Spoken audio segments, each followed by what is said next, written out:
So congratulations. You just finished a weekend long run. Or maybe you're just looking for a little bit more stretching today as an active recovery day. So we're going to do some stretches, really focusing in on the lower body. This is great after running or just after a long week on the feet. So you'll need a block for today's little stretching, or a pillow, or anything that will be supported and hold your weight. You could even use a wall if you like. So we're going to begin on our backs. Imagine you, or if you're following along, you just finished a hard workout, a long run. So you're going to begin here, low back press down, knees up, and just gently sway the legs side to side. Really releasing the low back here. Exhaling as you drop the hips. Allow the back to settle. Inhale, lift up. Exhale, lower again.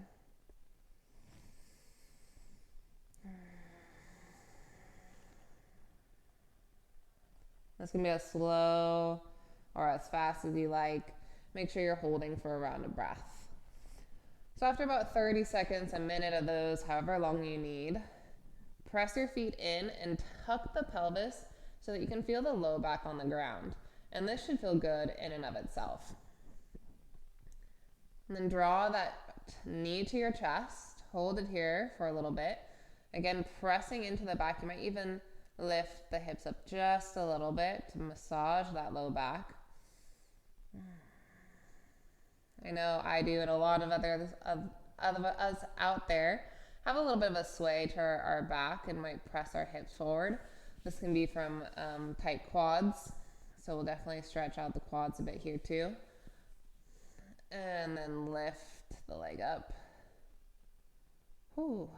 This is getting that hamstring, so press the heel up. The knee is slightly bent, and you're just drawing the knee closer. Now you want to keep the hips down so you're not lifting like this and using the core more or the back. So back is firmly on the ground. After about 30 seconds here, you can add a little bit of ankle movement. You can see my ankles are cracking. Maybe you hear that a little bit too. And that's okay, as long as there's no pain associated.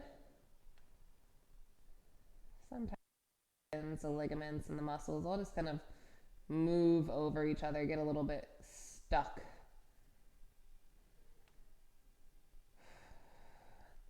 And then cross the ankle over the thigh. Now here there's, you might see a lot of people drawing the knee in, and that can definitely be a good stretch on the glute. But we're going to take it a little bit differently. You're going to draw the left foot in if you can reach the left foot, and then push on the knee. So this is helping to realign the sacrum and making sure that the back is nice and straight. Sometimes one hip gets a little bit more forward than the other. If you ever feel back pain in one specific side, that could be a cause. Could be. Check with your doctor if you have lingering back pains.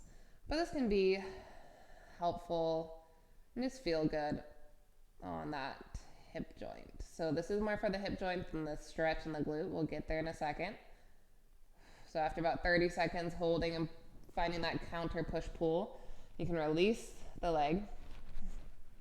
Now we're going to drop the hip so that the foot comes down to the ground, and now you're getting that deep stretch in the IT band and the glute.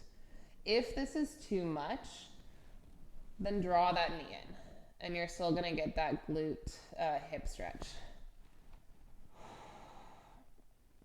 So leave about 30 seconds here, a minute, somewhere in between. You don't have to have a timer device, it's fine.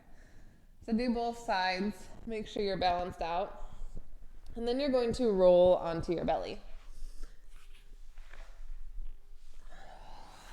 Now you can use a towel or a strap if you cannot reach your foot, but you're going to draw that foot into the glute. Now this is the same stretch, quad stretch, as standing, but the way I like it on the ground is because you have that cue of keeping the quads and the knees down. So a lot of times when we're standing, the leg starts to come skewed out to the side or out in front of you. And so this is going to keep the pelvis aligned. So you're pressing the hips and the pelvis down. Ooh, and you're going to feel that fire up in the quad.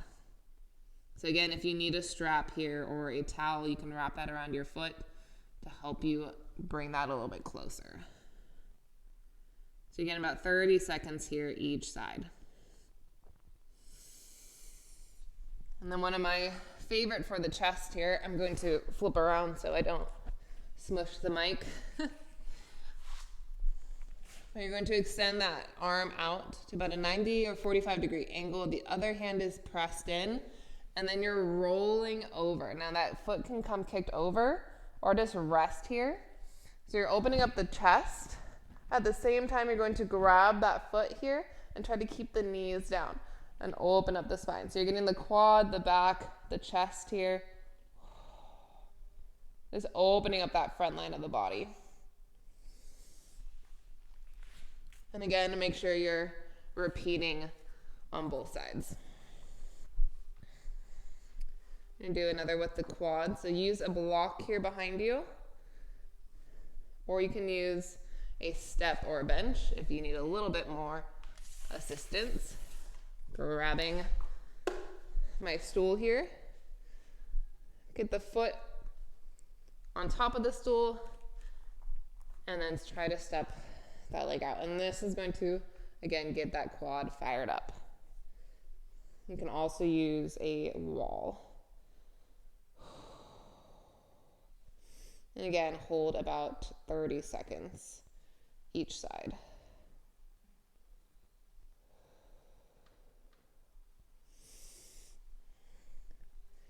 Now we're going to sit, and it can be on that same stool you were just using, or in a chair.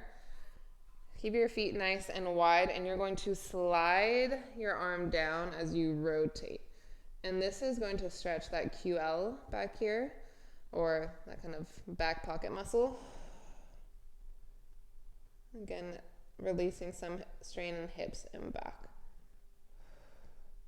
And repeat on both sides, holding for about 30 seconds to a minute. And last but not least, we're coming back down to the ground. And this is where we'll end up today. You're taking that block and you're pressing it underneath the sacrum, or the low back and booty connection. So it's not all the way up on the butt.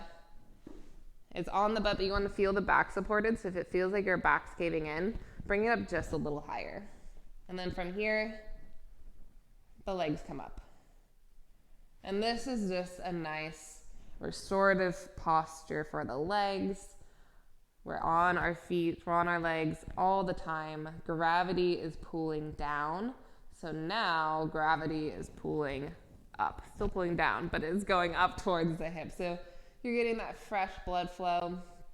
You might start to feel tingliness or numbness in your feet because of that. If that's the case, you can always bend the knees, kind of shake it out here, give it a little rest. And you can do this against the wall too, even in bed, if your bed is against the wall, supporting the low back. And you can stay here 30 seconds, 5 minutes. We all have different blood flow circulation. So again, take it as long as you like, as long as that feels good. And then you can just flop stomp the feet back down. Remove the block.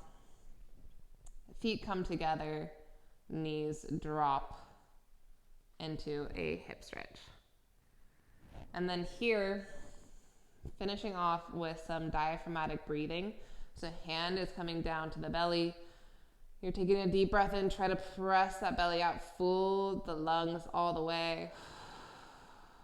And then exhale as the back sinks down. So you'll feel the back rise and fall. You'll feel the belly rise and fall. And slow the breathing down. Take a 4 count in, hold for a 4 count, exhale for 4 count. Hold for 4 count, and breathe again. And that could be 2, 3, 10, whatever kind of breath cycle is feeling right to you. Just making sure it's even. Inhale, hold, exhale, hold, inhale. So that boxed breathing, that diaphragmatic breathing helps to lower the heart rate.